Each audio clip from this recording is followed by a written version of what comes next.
Sebuah kelompok bayangan merah, seperti ombak yang bergelora menerjang melewati hutan. Aura mereka yang amat menyeramkan, membuat beberapa binatang magik yang sedang mencari makan tak berani mendekat. Mereka hanya bisa melihat dengan tatapan penuh ketakutan saat melihat sekelompok orang melintas. Beberapa saat kemudian, setelah gerombolan manusia berwarna merah itu berlari melewati hutan, sebuah bayangan berwarna hitam terlihat melompat di antara pepohonan. Sosoknya berpindah tempat dengan cepat dan berhenti di sebuah ranting pohon sebelum ia mengangkat kepalanya, menatap gerombolan orang berwarna merah yang kepalanya dihadapkan ke bawah saat berlari dengan liar. Ia tak henti mengerutkan dahinya. Dengan suara yang pelan, ia berkata, "Jika aku terus menunda seperti ini, Fan Lao mungkin benar-benar mengejar." Xiao Yan sedikit merenung, menggertakkan giginya dan berkata dengan perlahan, "Jika tidak ada kesempatan untuk menyerang, aku terpaksa harus melakukannya." Setelah mengatakan hal tersebut, Xiao Yan menapakkan kakinya di cabang pohon itu. Tubuhnya melayang ke bawah, sebelum ia berlanjut membuntuti gerombolan di depan. Dua kelompok dengan jumlah yang sangat jauh berbeda berlari dengan cepat melewati hutan di gunung, satu berada di depan dan satu lainnya tertinggal di belakang. Jarak antara mereka tidak melebihi 100 meter. Xiao Yan tetap berada dekat dengan sekumpulan orang di depan, diam-diam menghitung waktu di benaknya. Hal tersebut berlanjut hingga ia tak sanggup lagi untuk menahannya. Kakinya dengan keras menapak ke sebuah ranting. Kecepatannya baru meningkat, ketika ia seketika sadar bahwa ternyata kelompok Fan Ling di depan sudah berhenti. Hatinya berdebar saat ia perlahan mengurangi kecepatannya dan diam-diam menapak di sebuah ranting sebelum ia mendekat dengan hati-hati. Di sebuah tanah lapang dalam hutan, Fan Ling melambaikan tangannya dan memerintahkan kelompoknya untuk mengurangi kecepatan. Wajahnya tampak serius ketika ia melihat seorang penjaga darah dari barisan depan yang ia perintah untuk mengintai. Dengan dingin ia bertanya, "Apa yang terjadi di barisan depan?" Pemimpin sekte muda, ada tanda-tanda keberadaan manusia di jalur gunung itu. Setelah diperiksa dengan teliti, ternyata itu adalah jejak dari anggota makam tulang hitam. Penjaga darah melaporkan dengan rasa hormat sambil berlutut dengan satu kaki.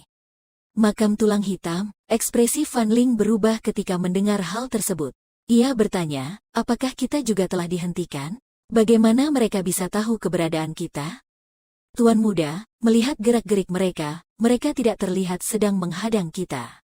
Sebaliknya, tampaknya mereka sedang mencari jalur gunung terpisah dan menggunakannya untuk cepat-cepat kembali ke kota tengkorak." Si penjaga darah yang handal tertegun, sebelum menjelaskan. "Begitu, hei, setelah membeli teknik Do tingkat D, mereka mencari jalur kecil terpisah untuk diam-diam kembali dengan cepat ke kota tengkorak. Memang terlihat cocok untuk orang seperti mereka." Kelopak mata Fan Ling menutup.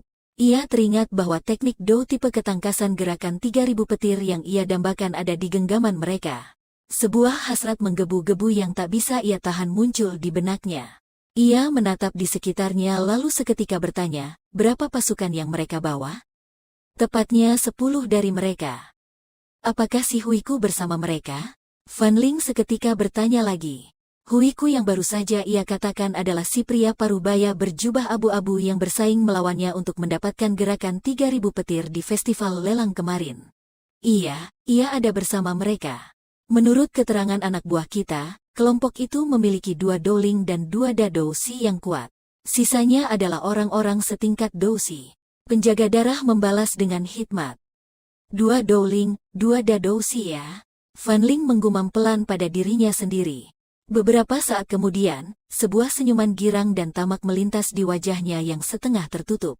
Dengan sebuah lambaian tangan, ia berkata dalam gaya yang gelap dan dingin, "Tingkatkan kecepatan kita, kejar orang-orang dari makam tulang hitam."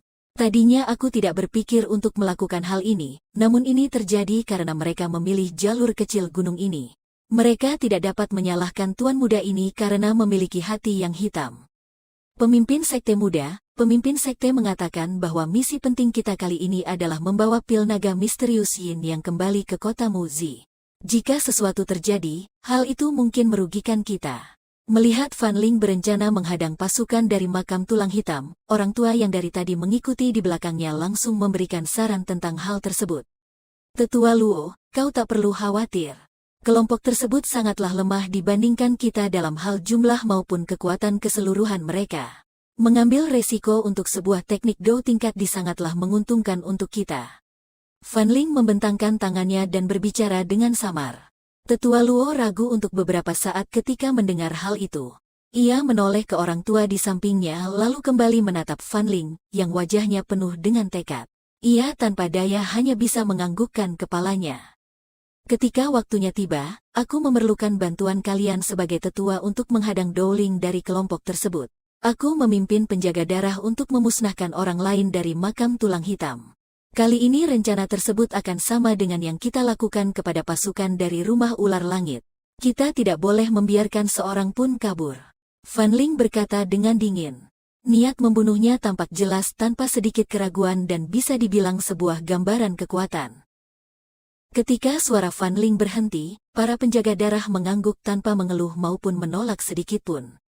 Fan Ling mengangguk dengan rasa puas. Ia melambaikan tangannya dan memimpin di baris depan ketika mereka menyerbu hutan itu. Tidak lama setelah Fan Ling dan yang lain menghilang, sosok Xiao Yan tampak di atas pohon yang besar. Ia menatap tempat di mana kelompok sebelumnya beranjak pergi dan senyuman aneh muncul di wajahnya. Dengan nada halus ia berkata, memang seorang yang rakus. Ketika ia melihat sesuatu yang bagus, ia hanya ingin mencurinya, tapi kali ini kau ditakdirkan untuk dirampok. Xiao Yan tertawa perlahan saat tubuhnya melayang ke bawah pohon besar sebelum berubah menjadi bayangan hitam yang melompat-lompat di dalam hutan. 10 menit kemudian ia seketika melambatkan langkahnya dan menyembunyikan tubuhnya di balik pohon yang besar. Ia mengintip dan menatap sesuatu. Saat itu, di sebuah lahan lapang yang jaraknya kurang lebih 10 meter, lebih dari 10 penjaga darah dipenuhi dengan lingkaran aura berdarah mengelilingi beberapa orang memakai jubah dengan tengkorak hitam terjahit di permukaannya. Dari tempat yang tampak kacau dan dari luka di badan mereka, sudah jelas kedua kelompok telah menjalani pertarungan sengit selama beberapa waktu sebelumnya.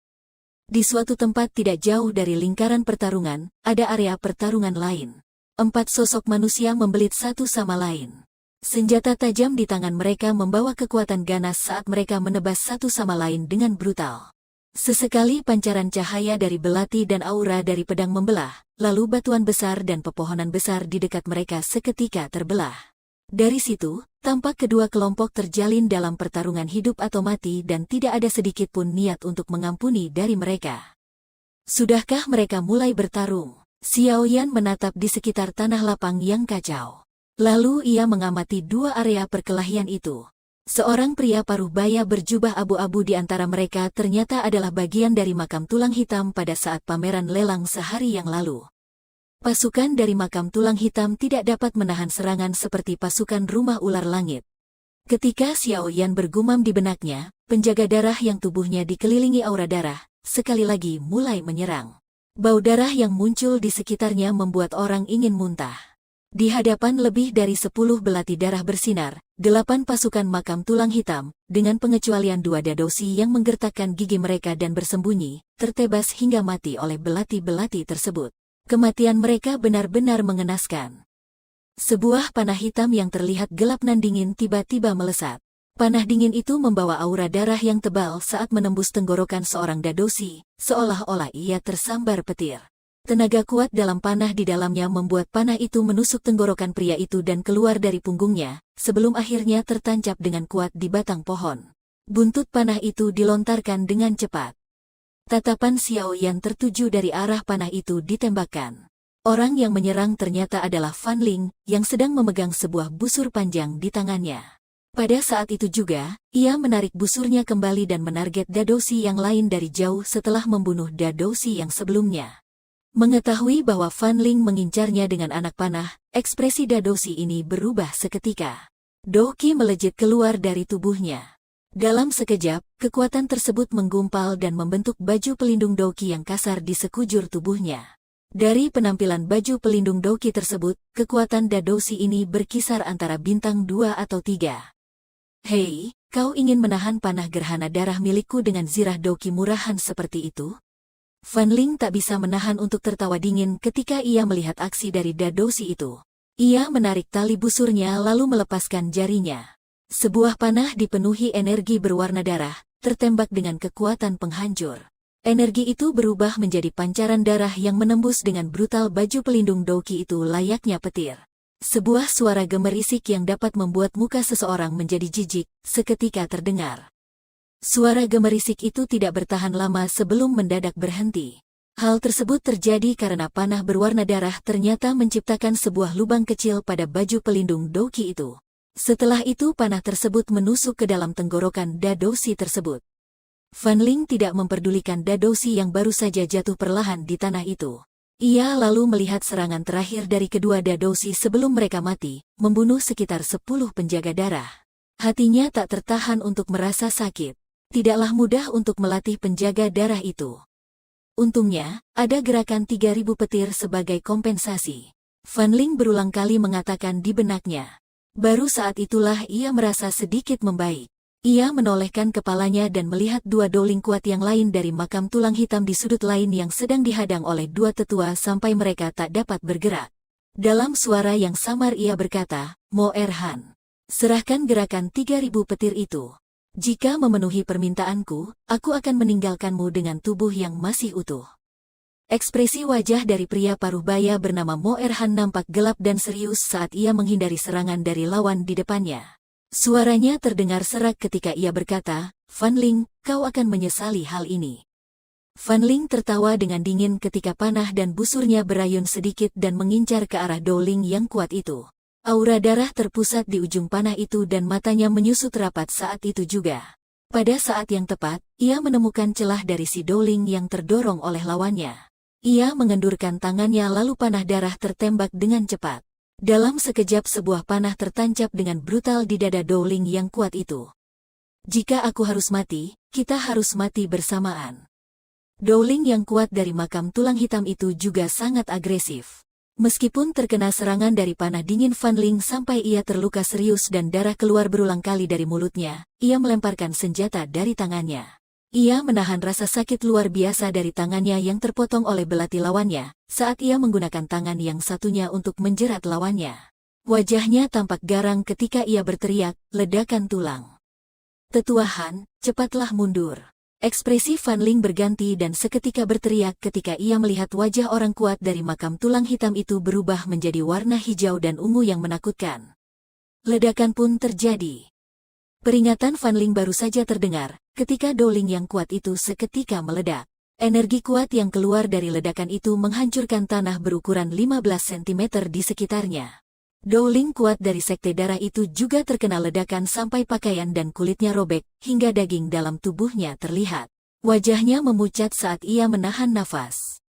Sialan, melihat tetua Han yang telah mempertahankan hidupnya, namun, sementara waktu kehilangan kemampuan bertarungnya, Fan Ling mengucapkan kutukan dengan geram.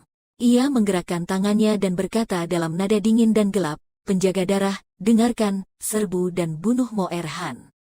Ya. Saat perintah Fan Ling didengar, 12 penjaga darah tersisa mengangkat belati mereka yang berbekas darah basah. Setelah itu mereka mengeluarkan aura berdarah di sekitar tubuh mereka ketika menyerbu dan menyerang Mo Erhan. Menyerbu dan membunuh, diserbu dan terbunuh. Kebrutalan ini terjadi di sebidang tanah yang lapang. Mo Erhan diserang oleh 10 orang penjaga darah dari segala arah. Dan ia juga harus berhati-hati dengan panah dingin dari Fan Ling yang berada di luar area pengepungan. Karena terpaksa harus beralih kepada hal ekstrim, sebuah serangan dilontarkan oleh tetua Luo setelah hanya bertahan beberapa menit. Meskipun ia membahayakan hidupnya untuk menyerang balik dan menyebabkan tetua Luo terluka parah, tapi ia juga terkena pukulan sehingga kemudian pingsan seutuhnya. Orang yang dipanggil tetua Luo itu memegang dadanya dan menghembuskan beberapa nafas panjang. Ia memuntahkan seteguk darah. Ketika ia mengamati penjaga darah yang hanya tersisa 10 orang dan juga tetua Han yang terluka parah, ia tak bisa menahan untuk tersenyum kecut dan menggelengkan kepalanya. Ia tidak mengira bahwa pasukan dari makam tulang hitam ternyata seberani ini dan tidak takut mati. Sungguh sebuah pertarungan yang pahit. Melihat Mo Erhan yang sudah tidak sadarkan diri, Fan Ling, yang sedang menarik tali busur dari luar area pertarungan akhirnya menghela nafas lega. Ia dengan acuh tak acuh melemparkan busur dan panah dari tangannya dan bergegas berjalan maju. Ia lalu mengambil belati dari tangan seorang penjaga darah sebelum dengan keji menebas leher Mo Erhan sambil menampilkan wajah ganasnya, benar-benar menghabisinya. Ia mengibaskan ujung belatinya dengan perlahan lalu mengambil cincin penyimpanan dari tangan Mo Erhan. Fan Ling segera mengeluarkan isi cincin penyimpanan itu. Beberapa saat kemudian, kepuasan liar yang tak bisa disembunyikan keluar dari wajahnya. Ia menggoyangkan tangannya dan sebuah gulungan kuno berwarna perak terlihat di tangan yang satunya. Gerakan 3000 petir ada di tanganku. Ketika aku berhasil menguasainya, apa yang bisa dilakukan seorang doang kuat kepadaku? Fan Ling memegang gulungan itu dengan kencang dan tak hentinya melihat ke langit lalu tertawa secara gila-gilaan. Saat itu juga, ketika Fan Ling lepas kendali dan tertawa dengan liar, kekuatan menghisap keluar entah dari mana. Gulungan berwarna perak itu seketika terbang, lalu akhirnya tertangkap dengan mudah oleh sebuah lengan yang panjang. Terima kasih banyak atas kerja kerasmu pemimpin sekte muda Fan Ling. Namun, lebih baik jika aku yang memiliki teknik ini. Seorang pria berjubah hitam tiba-tiba muncul di atas ranting pohon. Gulungan teknik Do kelas di berwarna perak itu memantulkan cahaya dengan samar di bawah terik matahari.